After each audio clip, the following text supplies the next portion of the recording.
నీట్లో మంచి ర్యాంక్ రాని విద్యార్థులకు బెస్ట్ ఆప్షన్ సిఎస్ఈఎంఏ కోర్సులు అడ్మిషన్స్ జరుగుతున్నవి.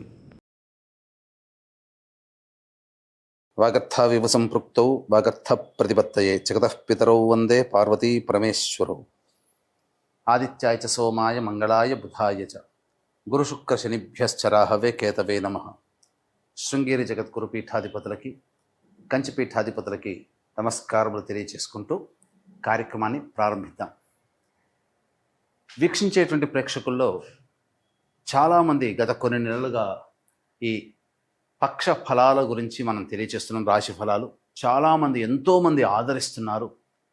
వాళ్ళ నిజ జీవితంలో చాలామంది నిజంగా జరుగుతున్నాయండి, మీరు చెప్పినట్టే జరుగుతున్నాయి, ఏ రోజుకు ఆ రోజుకి సంబంధించినటువంటి ఖర్చు కానీ ఆదాయం కానీ అలాగే ఉంటుంది, ఇక మానసికమైనటువంటి ఒత్తిళ్లు కూడా చెప్పినటువంటి రోజుల్లో ఉంటున్నాయి అని చెప్తున్నారు.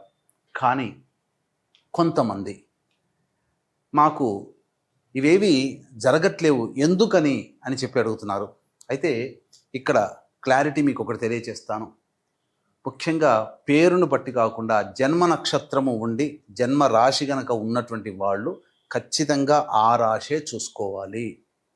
అది ఒకటి పాయింట్ గుర్తుపెట్టుకోవాలి. ఇక రెండో పాయింట్, చాలామంది ఈ జొడాయిక్ సైన్ సన్ ప్రకారం కనుక రవి ప్రకారం సూచించబడినటువంటిది. అంటే ఏంటి, జూలై 23 నుంచి ఆగస్టు 23 వరకు సింహరాశికి సంబంధించినటువంటి వాళ్ళు. ఈ జూలై 23 నుంచి ఆగస్టు 23 మధ్యలో పుట్టిన వాళ్ళు సింహరాశి చూసుకుంటున్నారు. అది తప్పు. మీరు పుట్టిన డేటు, టైము, ప్లేస్ను బట్టి మీకంటూ ఒక నక్షత్రము, ఒక రాశి ఉంటుంది. ఆ రాశి మాత్రమే చూసుకోవాలి. అయితే కొంతమంది మరి మాకు నక్షత్రాలు రాశులు లేవండి, మరి ఏంటి అన్నప్పుడు నామ నక్షత్రాన్ని బట్టి చూసుకోవాలి.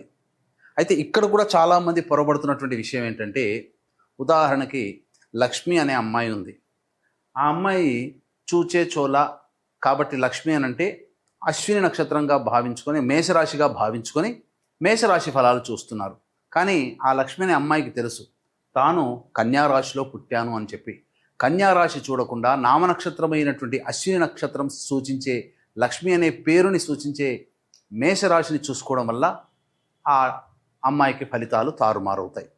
కాబట్టి ఏత వాత చెప్పొచ్చేది ఏమిటంటే, కంక్లూజన్ ఒకే మాటలో చెప్పాలంటే, మీకు జన్మ నక్షత్రము ప్రకారము జన్మ రాశి ఉంటుంది. ఆ రాశిని బట్టే చూడాలి తప్ప సన్ జొడాయిక్ సైన్ అనగా ఈ మంత్లో పుట్టిన వాళ్ళు ఈ రాశి అని చెప్పుకుంటారు కదా, అది తప్పు. అది ఫాలో కాకూడదు. అలాగే మీకు జన్మ నక్షత్రము జన్మ రాశి తెలియకపోతేనే అప్పుడు నామ నక్షత్రాన్ని బట్టి చూసుకోవాలి. ఇది క్లారిటీగా అందరూ గమనించగల ప్రార్థన. అప్పుడే ఇప్పుడు నేను చెప్పబోయే ప్రతి పక్ష ఫలాలు చెప్పబోయే ఫలితాలు మీకు దాదాపుగా 90% మీకు సూట్ అవుతాయని చెప్పవచ్చు. ఇక గమనించుకున్నట్లయితే 12 రాశులకి సంబంధించినటువంటి ఫలితాలు మనం తెలుసుకునే ముందు ఈ యొక్క జూన్ 1వ తారీఖు నుంచి 15వ తారీఖు వరకు గ్రహ సంచారం ఏ విధంగా ఉందో తెలుసుకుందాం. యాజ్ యూజువల్గా శని మీనరాశిలో, రాహు కుంభరాశిలో, కేతు సింహరాశిలో, అలాగే శుక్రుడు మేషరాశిలో మరియు వృషభ రాశిలో రవి సంచారము, 6వ తారీఖు వరకు బుధుడు వృషభ రాశిలో, 7వ తారీఖు నుంచి బుధుడు మిథున రాశిలో, అలాగే గురువు మిథున రాశిలో, కుజుడు 6వ తారీఖు వరకు కర్కాటక రాశిలో, తదనంతరం 7వ తారీఖు నుంచి కుజుడు సింహరాశిలో మరియు కేతు కూడా సింహరాశిలోనే సంచారం చేస్తున్నాడు. కాబట్టి దీన్ని బట్టి ఫలితాలు ఆయా రాశుల వారికి ఏ విధంగా ఉండబోతుందో మనం తెలుసుకునే ప్రయత్నం చేద్దాం. ద్వాదశ రాశులలో భాగంగా 3వదైనటువంటి మిథున రాశి వారి గురించి జూన్ 1వ తారీఖు నుంచి 15వ తారీఖు వరకు ఏ విధంగా ఉండబోతుందో తెలుసుకుందాం. ముఖ్యంగా రాశిలోనే గురువు బుధుడు యొక్క సంచార ప్రభావం చూసుకున్నట్లయితే ఇది అంత అనుకూలమైనటువంటి సమయము కాదు. ఈ 15 రోజుల పాటు ఎప్పటి వరకు మనం గమనించుకున్నట్లయితే ఈ గురువు బుధుడు జన్మరాశిలోనే సంచారం చేస్తూ గురుబలం ఉన్నప్పటికీ కూడా గురువు యోగించేటువంటి ప్రభావము అంతంత మాత్రమే. ఇక బుధుడు కూడాను రాశిలోనే ఉండడం, ఈ కారణం చేత ప్రధానంగా ఏ నిర్ణయాలు కూడా సరిగ్గా తీసుకోలేనటువంటి పరిస్థితిని ఈ బుధుడు కలగచేస్తాడు. ముఖ్యంగా వాహనము సంబంధించినటువంటిది కావచ్చు, ఇంటికి సంబంధించినటువంటిది కావచ్చు, ఏదైనా పరిపరి విధాలుగా సరైనటువంటి నిర్ణయం తీసుకోలేకపోతారు. అంటే అమ్మకాలు కొనుగోలుకు సంబంధించి ఇక 6వ తారీఖు వరకు 12వ ఇంట రవి బుధుడు ఉన్నటువంటి ఈ కారణం చేత చేస్తున్నటువంటి వృత్తి ఉద్యోగ వ్యాపారాల్లో మీ ఏమరపాటు వల్ల నష్టములు జరుగుతాయి. అనగా మీరు కాన్సన్ట్రేషన్గా వర్క్ చేయలేకపోవడం వల్ల మీరు ఎక్కువ నష్టాన్ని చవిచూడాల్సి వస్తుంది. మార్చుకోలేనటువంటి ఇబ్బందులు మీకు ఎదురవుతాయి అని చెప్పవచ్చు. ఇక శుక్రుడు ఈ యొక్క మిథున రాశి వారికి యోగాన్ని కలగచేస్తున్నాడు. ఇదొక్కటి కాస్త సౌఖ్యము, స్త్రీ సౌఖ్యము. ఏదైనా ఇంటికి వస్తే భార్య అనుకూలంగా ఉండడము, లేకపోతే తల్లి వాత్సల్యాన్ని చూపించడము, ఇతరత్ర ఎక్కడికైనా బయటికి వెళ్ళినా మీకు స్త్రీలు అనుకూలంగా ఉండడం, తద్వారా కొంతవరకు ఉపశమనం అనేటువంటిది లభిస్తుంది. ఇక 2వ ఇంట కుజుడు ప్రధానంగా 6వ తారీఖు వరకు అనుకూలంగా లేకపోవడం, ఈ కారణం వల్ల మీ యొక్క వాక్కుని అదుపులో ఉంచుకోవాలి. కానీ 7వ తారీఖు నుంచి అద్భుతాలు చూస్తారు. మీ సామర్థ్యానికి మించి పనిచేయడం ద్వారా మీరు మంచి యోగ స్థితిలోకి ఉంటారు అని చెప్పవచ్చు. మీలో ఒక తెలియని ఉత్సాహం, ఇప్పటి వరకు నివురుగప్పిన నిప్పులా ఉన్నటువంటి ఒక ఉత్సాహము, భావోద్వేగంతో మీరు వర్క్ చేస్తారు. కేతువు కూడా అనుకూలంగా ఉండడం అన్ని విధాలుగా మీకు యోగదాయకంగా ఉంటుంది. చేస్తున్నటువంటి వృత్తి ఉద్యోగ వ్యాపారాల్లో మీరు అనుకున్నంత స్థాయికి వెళుతారు అని చెప్పవచ్చు. ఇక భాగ్యస్థానంలో రాహు యొక్క సంచారం, ఇది కాస్త ఒడిదుడుకుల్ని తీసుకుని వస్తుంది. విదేశీయానం, విదేశీ ప్రయత్నాలకు సంబంధించి చేయు ప్రయత్నాలు సాధారణంగా ఉంటాయని చెప్పవచ్చు. ఇక దశమ స్థానంలో శని సంచారము, ఈ యొక్క మిథున రాశి వారికి సంబంధించి ఇది కంటక శని ప్రభావం కావున చేసేటువంటి ప్రతి ప్రయత్నము, కొత్తగా ఏ ప్రయత్నం చేస్తున్నా 1-2 సార్లు ఆలోచించి ముందడుగు వేయండి. డబ్బులు ఇన్వెస్ట్మెంట్ చేసేటప్పుడు జాగ్రత్తలు పాటించండి. తర్వాత చెప్పొచ్చేది ఏమిటంటే శుక్రుడు, కుజుడు, కేతువు ఈ 3 గ్రహాలు తప్ప మిగతా గ్రహాలు అనుకూలంగా లేని కారణం చేత కాస్త ఇబ్బందికర పరిస్థితులు ఎదురవుతాయని చెప్పవచ్చు. వివాహం కావాల్సినటువంటి అమ్మాయిలకి, అబ్బాయిలకి సంబంధించి చక్కగా వివాహము నిశ్చయమయ్యే అవకాశాలు గోచరమవుతున్నాయి. అలాగే సంతానం కోసం ఎదురు చూసేటువంటి వ్యక్తులు ఎవరైతే ఉంటారో ప్రధానంగా 7వ తారీఖు తర్వాత మీరు ప్రయత్నం చేయండి, అనుకూలమైనటువంటి వార్త వింటారని చెప్పవచ్చు.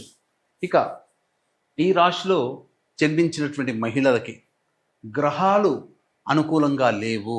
ఈ కారణం చేత గౌరవ మర్యాదలు మీకు కలిగినప్పటికీ దానికి తగ్గట్టుగా ప్రతిఫలాల్ని మీరు పొందలేకపోతారు. అవమానాలు పొందాల్సినటువంటి పరిస్థితి వస్తుంది. కింది స్థాయి వాళ్ళు మీకు అనుకూలంగా లేకపోవడం వల్ల కొన్ని ఇబ్బందికర పరిస్థితుల్ని మీరు స్వయానా కొని తెచ్చుకుంటారని చెప్పవచ్చు. వివాహం కాని అమ్మాయిలకి వివాహం నిశ్చయమవుతుంది. ఇక సంతానం కోసం ఎదురు చూసేటువంటి మహిళలు జాగ్రత్తలు పాటించాల్సినటువంటిది, వైద్యుని సలహాలు, సూచనలు పాటించాల్సినటువంటి పరిస్థితి. తర్వాత ఈ యొక్క మిథున రాశిలో జన్మించినటువంటి మహిళలు తమ ఏమరపాటు వల్ల, లేకపోతే తెలియనితనం వల్ల చాలా మటుకు ధనము నష్టపోతారు. ఎవరికి డబ్బులు అప్పుగా ఇవ్వకండి అని చెప్పవచ్చు. ఇక దైనందిన రోజువారీ కార్యక్రమంలో కనుక చూసుకున్నట్లయితే ప్రేక్షకులకి గమనిక, జూన్ 11వ తారీఖు రోజున మహాజ్యేష్ఠ పౌర్ణమి. జ్యేష్ఠమాసము బుధునికి సంబంధించింది. పౌర్ణమి బుధవారం నాడు వచ్చింది.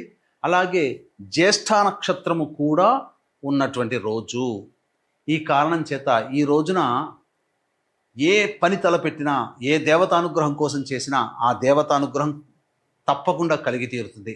మన జీవితాన్ని నడిపించేదే నవగ్రహాలు. మనకి ఏది కావాలన్నా నవగ్రహాలే అందిస్తాయి.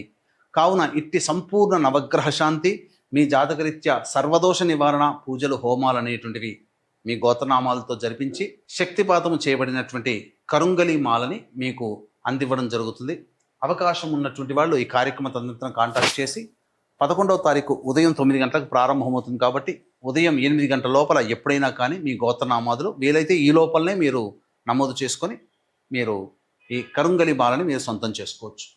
ఇక గమనించుకున్నట్లయితే 1వ తారీఖు రోజున వాగ్వివాదాలు చోటు చేసుకుంటాయి కాబట్టి ఎవరితో కానీ మీరు ఎక్కువగా మాట్లాడకండి. సాధ్యమైనంత వరకు మౌనాన్ని ఆశ్రయించండి. ధనము ఖర్చు అధికంగా ఉంటుందని చెప్పవచ్చు. ఇక 2, 3, 4 తేదీల్లో కనుక చూసుకున్నట్లయితే విందులు వినోదాల్లో పాల్గొంటారు, పాత మిత్రులను కలుసుకుంటారు, ఖర్చులకి మించిన ఆదాయం లభించడం, ఆనందకరంగా జీవితాన్ని గడుపుతారని చెప్పవచ్చు. ఇక 5, 6, 7, 8, 9 తేదీల్లో వాహనాన్ని నడిపేటప్పుడు జాగ్రత్తలు పాటించాలి. మీ ఆరోగ్యం పట్ల శ్రద్ధ వహించాలి. వాహన మరమ్మతులు, గృహ మరమ్మతులకి ఎక్కువగా ఖర్చులు జరుగుతాయని చెప్పవచ్చు. మరీ ముఖ్యంగా తల్లిగారి ఆరోగ్యం పట్ల శ్రద్ధ వహించాలి. 7, 8, 9 తారీఖుల్లో వృధా కాలయాపన ఖర్చులు కూడా అధికంగా ఉంటాయి.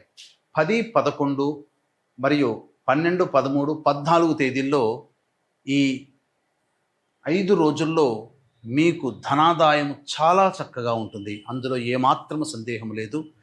కోల్పోయినటువంటి బంధుత్వాలు, మిత్రులని తిరిగి పొందడం జరుగుతుంది. అన్ని విధాలుగా ఆనందకరంగా జీవిస్తారు. మీ పనికి ఎదుటి వాళ్ళ సహాయ సహకారాలు అందడం ద్వారా మీ పనులని సకాలంలో పూర్తి చేసుకుంటారని చెప్పొచ్చు. 15వ తారీఖు రోజున మాత్రం మానసికమైన ప్రశాంతత లోపిస్తుంది. ఖర్చులు అధికంగా ఉంటాయి కాబట్టి జాగ్రత్తలు పాటించండి. తర్వాత 5, 6, 7, 8, 9, 15 ఈ తేదీలలో మీకు అనుకూలంగా లేనటువంటి రోజులు, ఖర్చులు అధికంగా ఉంటాయి కాబట్టి జాగ్రత్తలు పాటించండి. ఇప్పటి వరకు చెప్పినటువంటివి దైనందిన రోజువారీ కార్యకలాపాలలో జరిగేటువంటి మార్పులు, చేర్పులు. ఇప్పుడు చెప్పినటువంటి సమస్యల కంటే ఇంకా విభిన్నంగా మీ యొక్క జీవితం ఉంది అనంటే మీ యొక్క జన్మ జాతకంలో నడుస్తున్నటువంటి గ్రహ దశాంతర దశల యొక్క ప్రభావాలు. కావున దగ్గరలోని మంచి ఉపాసనా పరులైనటువంటి జ్యోతిష్యులని సంప్రదించి వారి సలహాలు, సూచనలు కనుక పాటించినట్లయితే మరింత మెరుగైనటువంటి జీవితాన్ని పొందుతారని తెలియచేయవచ్చు. అలాగే జూన్ 11వ తారీఖు రోజున మహాజ్యేష్ఠ పౌర్ణమి రోజున జరుగుతున్నటువంటి సర్వదోష నివారణ పూజల హోమాల్లో మీరు గోత్రనామాదులు నమోదు చేసుకొని కరుంగలి మాలని సొంతం చేసుకోవచ్చు. సర్వం శ్రీ ఉమామహేశ్వర పరబ్రహ్మార్పణమస్తు.